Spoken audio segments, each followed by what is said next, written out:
Good morning guys, yan balik kasama natin si Nelson ngayon, no? Yan, meron naman tayo para bagong tutuklasin adventure rin, no? So yun, bago kami pupunta doon kami sa lugar na yun is may nakita kaming tawag dito? Pungapong ang tawag dito ng mga Ilocano.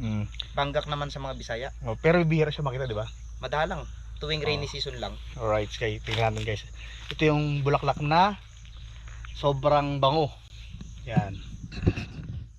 Hindi, kaya yan din yung sinasabi nilang the biggest plant in the world. Parang ito yun yung sasabi na yun, no? Oo.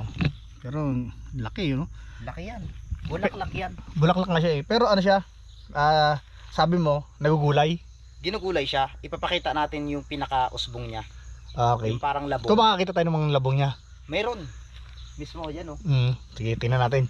So yun guys, bago tayo tumuloy sa punta natin, tingnan mo natin yung pungapong, no? Yung pinaka-usbong niya. Ano parang kabuti siya. Ano kayang tawag sa mga viewers natin yan? Ano kayang tawag sa kanila ng halaman na yan, no? Para may knowledge din tayo. Yun ang hindi ko siya, kasi ngayon ko lang ako nakakita ng personal na ganyan eh. Kaya kung sa ano is tanong natin sa kila kung anong pangalan to sa personal. Kuya Kim, ano na? Yan. Ano kaya yan? Okay, tara, So, let's go. Ito yung pinaka ano niya, marami yan. Tara, samahan nyo kami. So yun guys, bago tayo pumunta doon sa main adventure namin ni Mr. Kalahi, no, is tingnan muna natin yung, kahit ako ngayon lang nakakita ng ganong klaseng bulaklak eh, tapos ngayon lang din ako nakarinig na nauulam siya, no? So yan, itong part nito, ito na yun. Kumbaga, kung nakita natin kanina yung ito, yan. Yun, no? Ito yung kanyang mga bulaklak. So, bulaklak. Wow. Ito. Ayan, wag mo hawakan gaano yan, makati yan. Oh, hindi Ay, makati siya. So ito, pwede siyang gulayin. Ay, yan ang gagulayin. Ito yung, basta tandaan nyo palagi yung tiklop. Oo. May mas malalaki pa yan dyan kung maaktuhan natin. Ito maliliit. Unang usbong pa lang yan maliliit. Tapos, parang ganito kalalaki yan, no? Oo. Yan. So yan, no? Lalaki yan, lumalaki yan. Mas malaki. Ito, ano na siya? Pwede pa siyang gulayin magganyan. Ito, pwede pa yan. So, ang tawag ng iba dyan, elephant plant. Okay, elephant. Kasi tignan mo yung kanyang mga ano. Mga... Pero huwag mong gagalawin kasi para makati ata siya dyan. Makati siya. Yung part na yan, no? Medyo ano siya, yung magiring-giring, no? Parang galing sa Africa, no? Mga ganyan yung mga gulay. Tsaka bibihira siya makita, yun yata yung mga biggest plant na ano, na Malalaki talaga. malalaki. Ayun, ito pwedeng gulayin. Ayun pa, oh. Yung dami pala dun, oh. Ito yung tambakan talaga nila. So may mga baka dito tayo. Alright guys, continuous natin ang pagpunta dun sa main, ano natin, main target natin, no? Sobrang dami. Ito yan, mas Tara. malaki pa, oh.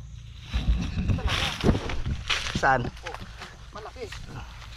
Damo na malaki din ang amoy. Ay, oo, ito na nga yun, oo. Isipin yan. Oo. Oo, yan na yung ano. Ito na yung pag ano ka, makiat ka ng mga bundok at tapos amoy mo yung kanyang amoy. Talagang ano, ito na yun. Ito yung pinagkakamalan na may mga patay na hayop. Oo, ito yun. Ayan mismo. Ito yun. Ayun siya, oh, yun, oh, bago pala siya magabuka, oh. Ayun, meron pa. Ayun, bago pala magabuka. Marami yan dito talaga. Yan guys, oh, bago pala magabuka. Masarap daw gataan yan. Ayun, oh, dalawa. So yun, hindi lang natin, ito ang dami pala dito, eh, oh. Dami yan yan. Ibig sabihin, ano yan, no? Ibig sabihin, Ano siya, pag seasonal siya, kapag halimbawa umulan. tag-ulan, tulad ng ganitong panahon, bubuka siya, yung parang mabubuhay. Tapos pag tag-araw, wala na yan sila, wala ka makikita. Kusang na mamatay. Ibang klase nga laman ito, no? So hindi lang natin alam kung pwede siyang hawakan itong ganito. Kasi mahirap na kasi Mahirap na, baka hindi may tayo allergy ba. expert is magkaroon tayo ng sakit dito, eh. O yung allergy sa balat. Ano siya, yung amoy niya iba. Pag pabulok na yan niya, pag halimbawa palipas na siya, yung parang dumadating na yung parang lalangaw na siya talaga, yun na doon na tumitindi yung amoy niya. Para siyang ano, buti hindi siya kakain ng baka, no? Mga hayop. Ay ano, Iniiwasan rin siguro siguro. iniiwasan dahil makati din, ganyan. So yan, comment kayo kung Kung ano alam klase niyo yung ito guys, halaman kung ano klase halaman ito. Talagang kahit ako ngayon lang nakakita na ito, no? Diba? Siyempre, talagang kung saan ang buhay ko is ano eh, laging nasa bayan. Ngayon lang ako umakyat ng ganitong lugar, no? Ganito. Ngayon lang. Subukan nating hawakan, ha. Wag na, mahirap na. Baka mangati tayo, eh. Mahirap na. So yun.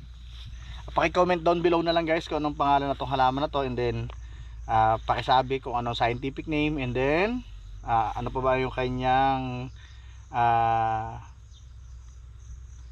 nagagawa sa ating kapaligiran, and then bakit ganun katindi ang kanyang amoy pa, nabubulok na siya, no? Para siyang patay na hayop, patay na ano. Kaya siya mapagkamalan daw to guys na mayroong mga pinatay dito na hayop or what na tinatapon ng mga masasangsang na amoy. So yan, Tara, patuloy tayo. patuloy na kami guys sa akitin namin, and then comment na lang kayo kung ano to halaman to. Thank you guys.